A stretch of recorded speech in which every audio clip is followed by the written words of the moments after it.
दोस्तों, दिनाक्षी short hand में आपका स्वागत है। अगर आप चैनल पर नए हैं तो चैनल को सब्सक्राइब करें और बेल आइकन जरूर दबाएं। इस डिक्टेशन की एडवांस आउटलाइंस और वाक्यांश आप हमारे पेड बैच से प्राप्त कर सकते हैं। हमारे पेड बैच में आपको प्रतिदिन सभी डिक्टेशंस की एडवांस आउटलाइंस और वाक्यांश दिए जाते हैं। इसके अलावा कुछ ऐसी डिक्टेशंस जो केवल पेड मेंबर्स को ही प्राप्त होती हैं। हमारे पेड बैच के बारे में संपूर्ण जानकारी प्राप्त करने के लिए और हमारे बैच को ज्वाइन करने के लिए आप डिस्क्रिप्शन बॉक्स में दिए गए मोबाइल नंबर पर व्हाट्सएप कर सकते हैं। इस डिक्टेशन की डेमो आउटलाइंस आप हमारे टेलीग्राम ग्रुप से प्राप्त कर सकते हैं। तो चलिए डिक्टेशन को स्टार्ट करते हैं। डिक्टेशन 5 सेकंड बाद स्टार्ट होगी। Ready, start. बिहार में जहरीली शराब से करीब 50 लोगों की मौत के बाद भी नीतीश कुमार सरकार शराबबंदी की अपनी नीति को लेकर जिस तरह अडिग नजर आ रही है, उससे यही स्पष्ट होता है कि वह यह बुनियादी बात समझने को तैयार नहीं कि दुनिया में कहीं भी शराबबंदी सफल नहीं हुई। इस पर हैरानी नहीं कि यह बिहार में भी नाकाम है। भले ही पुलिस प्रशासन शराब की अवैध बिक्री रोकने के लिए पूरा जोर लगाए रहता हो, लेकिन सच यही है कि वह कहीं अधिक आसानी से उपलब्ध है। शराब की अवैध बिक्री के धंधे ने एक उद्योग का रूप ले लिया है और वह मांग पर वांछित स्थान पर पहुंचाई जा रही है। इससे न तो शासन अनभिज्ञ हो सकता है और न ही प्रशासन। शराबबंदी की नाकामी का पता अवैध तरीके से शराब बिक्री के आरोप में गिरफ्तार किए जाने वाले लोगों की संख्या से भी चलता है और शराब पीने वालों की पकड़ धकड़ से भी। इसमें संदेह नहीं कि छपरा जिले में जहरीली शराब से हुई मौतों के लिए शराब की अवैध बिक्री में लिप्त तत्व ही जिम्मेदार हैं। इस घटना ने यह भी स्पष्ट कर दिया कि बिहार में शराब चोरी छिपे बिक भी रही है और उसे अवैध तरीके से बनाया भी जा रहा है। बिहार में जहरीली शराब से मौतों का यह पहला मामला नहीं। इसके पहले भी इस तरह की घटनाएं हो चुकी हैं। छपरा में जहरीली शराब से हुई मौतों पर यह कहकर पल्ला नहीं झाड़ा जा सकता कि जो शराब पिएगा वह तो मरेगा ही। एक तो इस तरह का कथन पीड़ितों के जख्मों पर नमक छिड़कने सरीखा है और दूसरे इस सवाल से बचने की कोशिश भी कि आखिर शराबबंदी के बाद भी शराब बिक कैसे रही थी।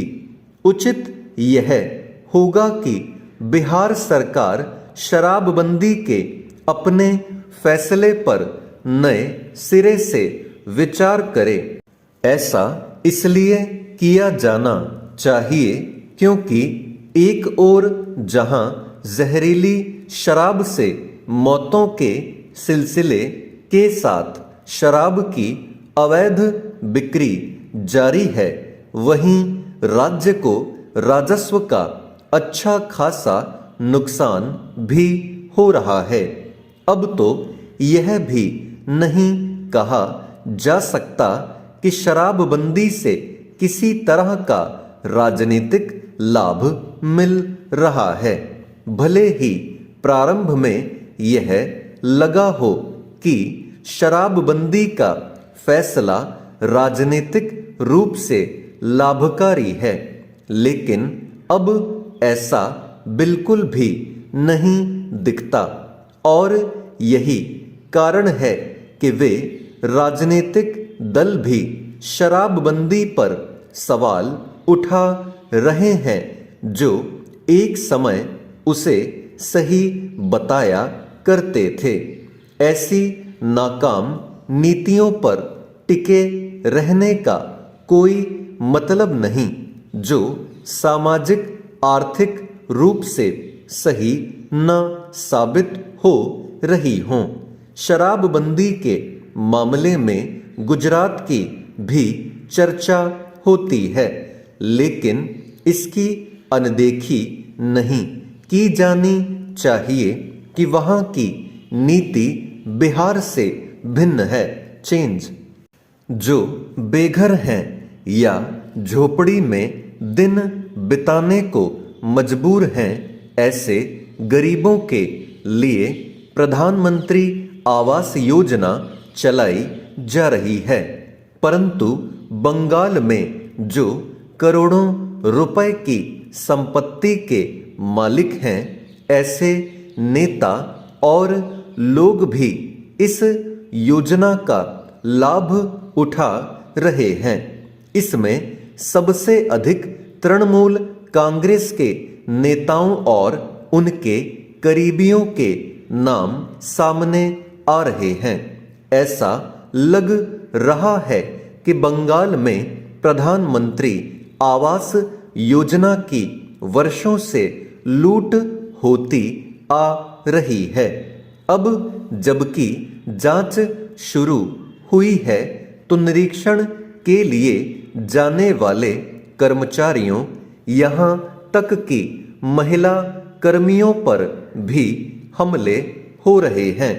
पूर्वी बर्धमान के एक तृणमूल नेता का महल जैसा मकान है, लेकिन उनका नाम भी प्रधानमंत्री आवास योजना के लाभार्थियों की सूची में शामिल है।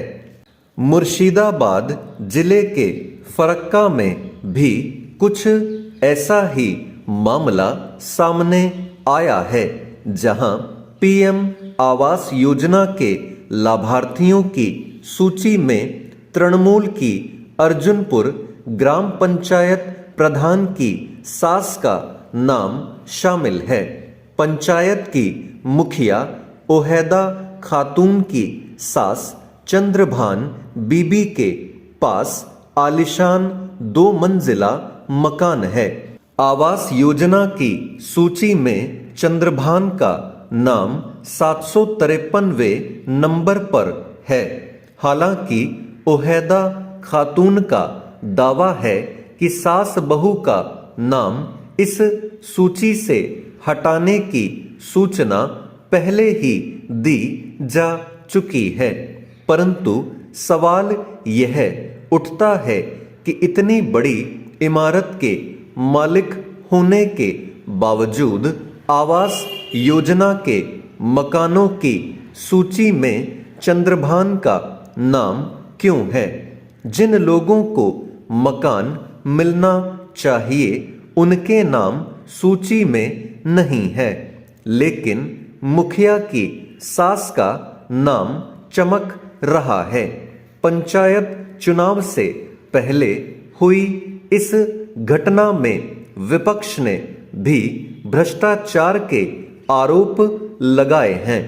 माकपा नेता दिलीप मिश्रा ने दावा किया है कि सूची में अर्जुनपुर प्रमुख की सास ही नहीं बल्कि उप प्रमुख का नाम भी शामिल है, जबकि उनमें से प्रत्येक का पहले से ही पक्के का मकान है।